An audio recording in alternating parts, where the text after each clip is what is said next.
boys and girls, it's Mrs. Belky. Thank you for joining me for another story time in the Playhouse. Today's story is called Edward the Emu. It is written by Sheena Knowles and illustrated by Rod Clement. This is one of my favorite stories from preschool. There's Edward. Edward the Emu was sick of the zoo. There was nowhere to go. There was nothing to do. And compared to the seals that lived right next door, well, being an emu was frankly a bore. So that night when the zookeeper went home to bed, Edward jumped from his pen and he laughed as he said, "The seals are the best. Anybody can tell, so tomorrow I'll just be a seal as well."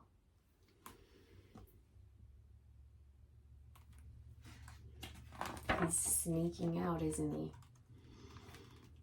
The next morning at 9, when they opened the zoo, the seals were swimming, and Edward was too.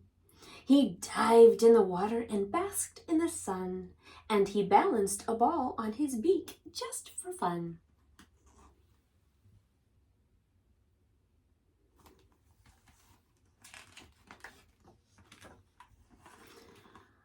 Well, Edward was really enjoying the day till he overheard someone behind the fence say, "The seals are always amusing, it's true, but the lion's the best thing to see at the zoo."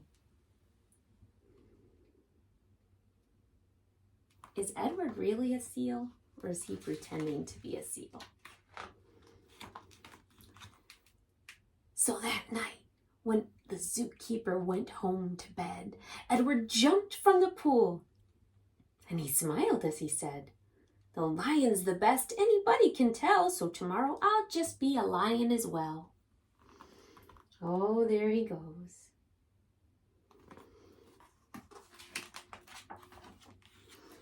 The next morning at 9, when they opened the zoo, the lions were roaring, and Edward was too.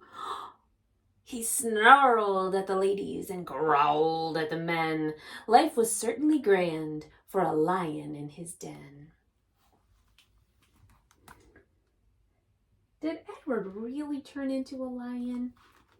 I think he's pretending. Well, Edward is having a wonderful day, till a man in the crowd had the gumption to say, "The lion's a beast I shall always detest.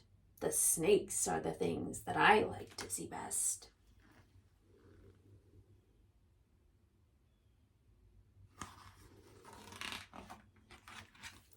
So that night when the zookeeper went home to bed, Edward crept from the cage and he grinned as he said, "If the snakes are the best things, and that's what they say, then tomorrow I'll just be a snake for the day."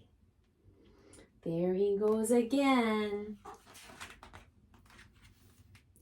The next morning at 9, when they opened the zoo, the snakes were all hissing, and Edward was too. He slipped round the rocks. It was magic to see. Then he curled himself casually up round a tree. And there he is. Well, Edward was just warming up for the day when he overheard one of the visitors say, "The snakes are impressive, I know that it's true, but the emu is by far the best thing at the zoo." What did they say? "The emu?" gasped Edward. "My goodness, that's me. I'm the thing that the gentleman most likes to see. Not the seals, the lions, the snakes, and the rest. It's Edward the emu he likes to see best."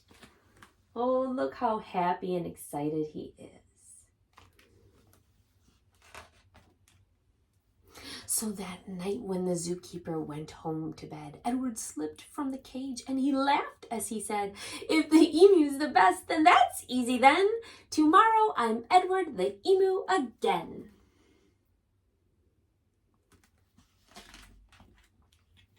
Edward ran to the place where he used to reside, but oh, what a shock when he clambered inside. He found himself suddenly face to face with the emu they'd brought in to take Edward's place. Oh my goodness. The emus considered each other a while. Then the new emu said with a shy little smile, "Hello, I'm Edwina. It's nice meeting you. You're the best thing I've seen since I came to the zoo." Oh, Edward has a friend. You know, Edward was wonderful being himself the whole time, wasn't he? He was just what he was supposed to be. He was what God made him to be. But when he was looking at other things and thinking they were better than him, he started to feel bad about who he was, and he thought he needed to change what he was into something else. But that's never the truth. You are always perfectly loved, just the way you are, the way that God made you. And when you love yourself the way that God loves you, you will be happy being who you are. Thank you for reading with me today. I'm so glad you came to the Playhouse, and I will see you next time. If you've been enjoying Mrs. Belky's songs and stories, please like and subscribe so that other little ones can see these videos and be blessed by them too. Thank you so much. God bless you.